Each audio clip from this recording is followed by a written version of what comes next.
टक्के गोळा केले. आणि म्हणूनच तर अर्धा मराठवाडा पाण्याखाली बुडालेला असताना, कमरा इतकं शेतकऱ्याच्या कापसात पिकात पाणी असताना रश्मिका मंडाना आणायचं सुधारतंय ना. रश्मिका मंडाना कोणत्या काळात आल्या? अरे अख्खा मराठवाडा पाण्याखाली बुडाला होता. हिंगोली गेलं, परभणी गेली, बीड गेलं निमार्ध म्हणजे पलीकडचा पाठ, संभाजीनगर गेलं, जालना गेलं, नांदेड गेलं पाण्याखाली, सगळा धाराशिव गेलता, लातूर गेलता. हाहाकार उडाला. या हाहाकाराच्या काळात तुम्ही रश्मिका मंडानांना आणू नये असं माझं मत नाही, पण कोणत्या काळात आणता? कृषी मंत्री महोदय, तुमचं स्वतःचं लक्ष कुठं होतं?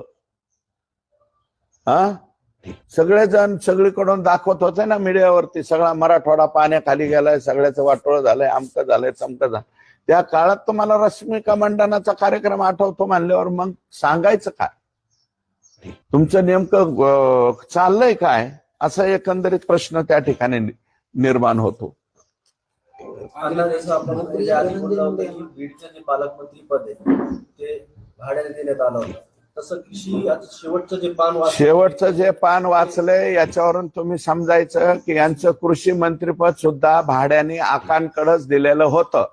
कारण आकांशिवाय फायनल करायचं नाही असं याच्यामध्ये हे जे इतिवृत्त आलेलं आहे, हे जे रेट कार्ड आलेलं आहे सगळ्या अधिकाऱ्यांचं, हे रेट कार्ड मला इकडून तिकडून नाही, धनंजय मुंडे साहेबांच्या विश्वासातलेच एका माणसाच्या हातातले डायरीतला कागद माझ्या हाती लागलाय आणि तो मी तुमच्या सर्वांच्या पुढे सांगतोय.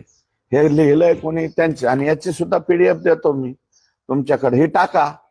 माझं म्हणणं स्पष्टपणे लोकांच्या पुढे टाकली पाहिजे असं माझं मत आहे.